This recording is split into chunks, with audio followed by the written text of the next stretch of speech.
मेरा पति Rohan limited company में बाहर काम करते थे, इसलिए मैं अपनी जेठानी के कमरे में सोती थी।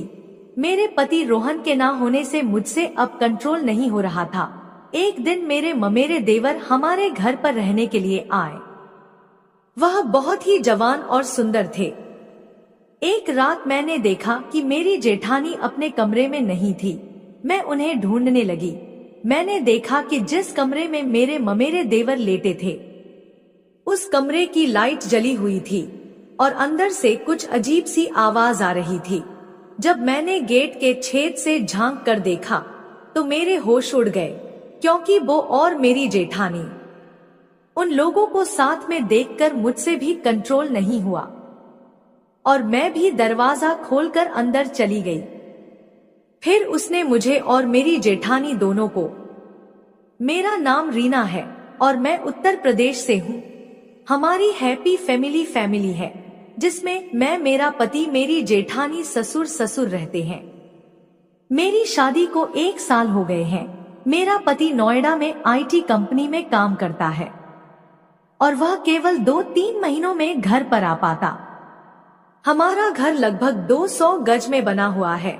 मैं ज्यादातर समय अपनी जेठानी के साथ बिताती हूँ और हम दोनों एक ही कमरे में सोते हैं, क्योंकि जैसा कि मैंने पहले बताया, मेरा पति रोहन 3 से 4 महीने में एक बार ही आ पाता, इसलिए मेरी जेठानी जी मेरे साथ उसी कमरे में सोती थी और मेरी सास ससुर अपने एक अलग कमरे में सोते थे। उस सास ससुर का कमरा हमारे कमरे के पास ही था। मेरे सास ससुर की उम्र 50 से 48 साल के बीच थी, लेकिन वे अभी भी जवान और हैंडसम दिखते थे।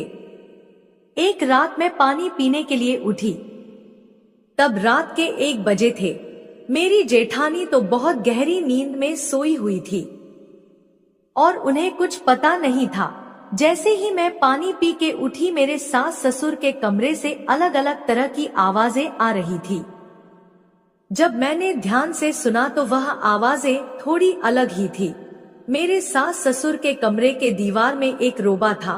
जब मैंने दीवार के रायबा से देखा तो उनके कमरे की हल्की लाइट जल रही थी।